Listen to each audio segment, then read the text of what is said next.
up, you guys? Welcome back to my channel. My hair is fresh out of F's to give today, and I'm fresh out of F's to give on my hair today, so hopefully most of it's out of frame so it doesn't have to burden you with its chaos. So today, guys, you can usually tell what I'm going to be testing on my channel by what's missing from my face. Like, let's play what's missing from Kackie's face today. What's missing from my face? Mascara. So, as you guys saw in the title, today we are going to be comparing two very popular, highly acclaimed, highly recommended tubing mascaras. If you guys are new to my channel, or if you are just not in the know of what a tubing mascara is, they happen to be my favorite kind of formula. They do not run after you put them on, like if you cry or if you sweat or if it's just humid or whatever. It won't kind of do that stampy thing kind of around your eyes or just give you raccoon eyes. You don't have to rub it in the shower to get it off or anything like that. You don't have to use an oil to take it off or anything. All you have to do is put a little bit of warm water on your eyes, and you can just take your fingers like that and it'll just pull off in these little tubes. It never kind of reconstitutes and becomes liquid again after it dries down, and it just comes off in these really amazing little tubes, washes down the drain. You never have to rub your eyes, you never get raccoon eyes. It is the best. It is kind of the ideal happy medium for people who want a long wear mascara but hate the rubbing of the eyes situation, so it's neither waterproof nor non-waterproof. It just happens to be a completely different formula altogether. My main beef is that a lot of these mascaras don't advertise themselves necessarily as tubing mascaras, and so you kind of don't know until you just hear through the grapevine, and that seemed to be the case with Thrive Cosmetics. So this is currently what we would call the incumbent of this competition, right? So this is the one I already know that I love. It already functions really well as a tubing mascara, and it just happens to be part of a brand that I really love, Thrive Cosmetics. If you guys haven't watched the video where I tried pretty much everything that they make last week, it came out last Monday, I will link that below. But basically, I got an ad on my Instagram last week, I guess, for a company called BLINC, B-L-I-N-C, and they make these two mascaras. They are in these kind of funny little metal tubes that then hold the other tube of mascara kind of thing. I saw them and they were around the same price. They're a little bit more expensive than the Thrive Cosmetics per tube, and they don't have any kind of, you know, charitable donation program the way that Thrive does, but it's okay. It's still kind of the price of like a semi-luxury mascara, and so if it was worth it, it was worth it. And so I figured, for the sake of thoroughness on my channel, especially as much as I have advocated for tubing mascaras and the lovely ease of use of them, I figured I would try this brand who actually advertise themselves as a tubing mascara. So that is the thing. BLINC says, stop painting your lashes, tube them, and they basically pride their entire brand on being a tubing mascara. And so I was like, all right, sounds like they are the leader of this little niche of the industry, and I'm gonna give them a shot. Plus, they sell on Amazon, which I thought was really cool because I could go and use my Amazon points to buy these to test for you guys because, like I said, they're not cheap. I'm holding about $50 worth of mascara, $52 worth of mascara in my hands right now. So, I mean, I was glad that in that case I could use my points for it, and also that I could get the 2-day shipping. That was nice. So anyway, we are going to be going kind of one eye with the Thrive and one eye with BLINC. They do kind of inexplicably have two mascaras. One is mascara and one is mascara amplified. So we're going to be going with the amplified today just for the sake of giving it its best shot against Thrive. And I'm telling you guys, if you've tried the Thrive or if you've seen me use it on my channel, it's going to be a tough competition. And also, I didn't put any eyeliner on because I don't want to kind of like exaggerate the results. I want you guys to be able to see one against the other very earnestly. So I'm going to go ahead and move you guys in, and we will get to challenging these two products. Okay guys, you can see me here in all my glory. The lights can only do so much for the acne that I'm experiencing right now. Also, I have my autofocus on. I don't like using autofocus, but I kind of have to when it's this close to my face. So I switched my lens. So if it kind of drifts in and out of focus, or if you hear it focusing, my apologies, I truly hate it. So anyway, we're going to go on this eye. We're going to use the BLINC Mascara Amplified, and then we're going to go this eye with the Thrive Cosmetics. I think you guys understand the process by now, so let's go ahead and do it. I'm gonna go with this guy first because it is the control of the experiment, and I know exactly how it's going to go. This is a brand new tube of it, so we are comparing apples to apples here, because when you use a tube of mascara for a while, it kind of, in my opinion, gets better, you know? It gets a little kind of clumpier over time. Yes, it gets worse kind of after that, but it does hit like a really nice point of being like just thick enough.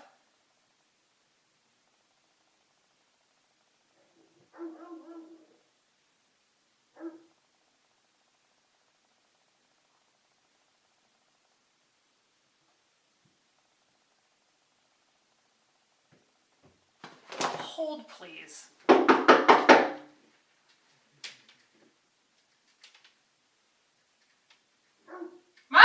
Like, I can never apply this mascara on camera without interruption. Like, for whatever reason, I've kept trying and trying to get this mascara in action, in application, in a perfect shot. Something always happens. And that time is my fiance playing with the dog outside and making him bark. Either way, I digress. That is one coat of the Thrive Cosmetics on one eyeball. And I haven't even done it on the bottom yet. And we're going to go ahead and put the BLINC to the test on the right eye. Here we go. I'm gonna kill my fiance. I'm gonna kill him.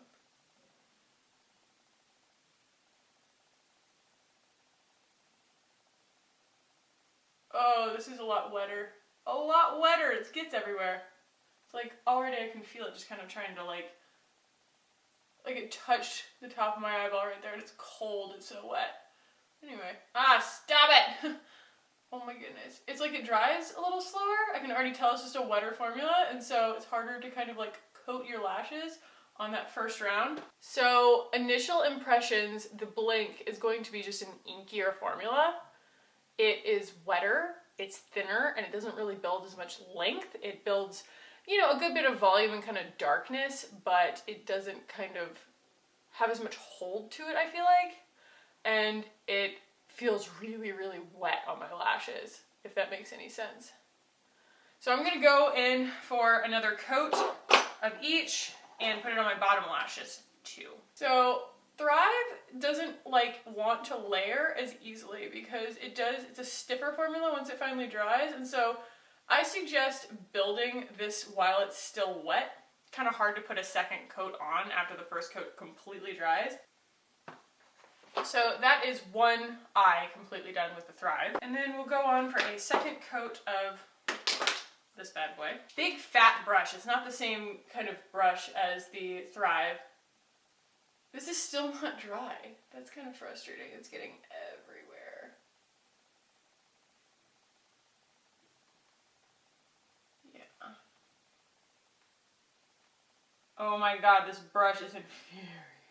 I would say that while the formulas are comparable in terms of their buildability and I'm assuming their tubeability, look at this eye. And my right eye is usually the one that I'm far more coordinated with, but like this is so wet that when I like open my eyes, it just, trying to get it on my lashes, it might just be the brush, it might just be kind of the wetness of the formula, but it really gets everywhere, whereas this guy doesn't really get everywhere. Also, the wetness of a formula is going to make it so that your eyelashes, if they have any kind of natural curl to them, it's harder for that curl to hold because the faster that this dries, kind of the less it has the time to weigh your lashes down while it dries, whereas this is kind of weighing my lashes down and sort of drying them a little bit flatter and straighter. You can kind of see that there's a little bit more, this eye just looks more open. I know it's a very nuanced difference, but you can see the difference and I feel the difference. I just feel like this guy is just really locked in and this guy's kind of just like still wilting a little bit. So you can just see the differences here. I think that the main difference is just the curl versus the straight and then the wet versus the dry. Also, just build up on the lashes. The Thrive has more fibers in it. And I'm not even sure that the BLINC has fibers in it at all. And so that's gonna be something where it's a preference, you know what I mean? Do you want to have fibers in your mascara? Like that's completely up to you, but you know, for me, I like having those fibers in the mascara, but if you like an inkier formula, this might be a better bet for you. But as you can see, I don't know if you can see that. So it's very, like I said, nuanced, but look. So this guy is the Thrive eye, and this has got curl to it. Like, all those lashes kind of want to still maintain the natural curl that I have because I didn't bother to curl them. But this guy is like completely straight because they're just kind of like weighed down as they're drying, and that's kind of frustrating for me. I know that the Thrive is something that I'm familiar with, and so it's going to be more comfortable for me to use, but I just think that I prefer how the Thrive feels and looks, and also how it applies without kind of getting everywhere. I think that the brush is more intelligent. I might just be a little less coordinated. I like to work with kind of a smaller brush, and the Thrive brush is smaller, and it also is like made out of plastic instead of having kind of, you know, chaotic bristles to it, and so you really know where it's at all the time. I just find that that's just a little easier and more predictable to use. Also, this guy being more expensive by a couple of bucks, it's less product as well. This is 0.25 fluid ounces, and the Thrive for $24, I believe, is 0.38 ounces. You get like almost half again as much, right? Yeah, you get about half again as much for the Thrive for the money as you do for the BLINC. So as these two things go, I do think that they're both really great products. I prefer the Thrive just because I like the brush better. It's more product for the money, and I just like that it sort of is a drier formula and it has the fibers in it. But I mean, I don't think that this is a bad product by any means. I kind of had reservations and low expectations of it, and I was actually pleasantly surprised by kind of how good it is. And I think if you use kind of like a lash curler or something, if that's something that you're accustomed to using kind of while your lashes are still wet, you could probably get similar results out of this. And also, if you're a little more adept than yours truly, maybe at using a larger brush, it could work just as well. But I do still prefer this. This still is more of a, to me, a luxurious product. It lasts a really long time, and it's just really worth it for the money. But I wouldn't necessarily fault anybody for using or buying this. I just think that this happens to be a better product for your money. And as for the regular BLINC mascara, I knew I wasn't going to be trying this one on camera because obviously I don't have 3 eyes. But I went ahead and tried this one ahead of time. This is kind of their original one, and the brush is a little bit smaller and a little bit more, I don't know, spaced apart. And this is a very inky formula. You are just not going to get volumizing results from this guy. I kind of regret buying it. I get why they went for the mascara amplified, because this needed to go back to the drawing board store and get a new drawing board and then start with that drawing board, because yeah, this is just such a gigantic improvement on this guy. So I won't be using this again. Might use this in a pinch when I kind of like, you know, run out of this guy. I'm waiting for more to get delivered. But yeah, I definitely still think that this one prevails, but this is not a bad product by any means. So guys, if you tried either one of these, let me know which one you prefer. And if you do prefer the BLINC, let me know why. You know what I mean? Let me know. This is definitely not a reject product by any means, and I appreciate anybody who actually is transparent about the fact that it's a tubing mascara. Tell me it's tubing mascara and I'll try it. You know what I mean? So guys, if there are other tubing mascaras out there on the market that you guys think that I should try that are like your knockout favorites, then let me know that too. If you enjoyed this comparison and review, then go ahead and give this video a thumbs up. If you want to keep hanging out with me on this channel, hit the button down below and subscribe. I would love it if you did. Thank you guys so much for watching this quick little video today, and I will see you in the next one.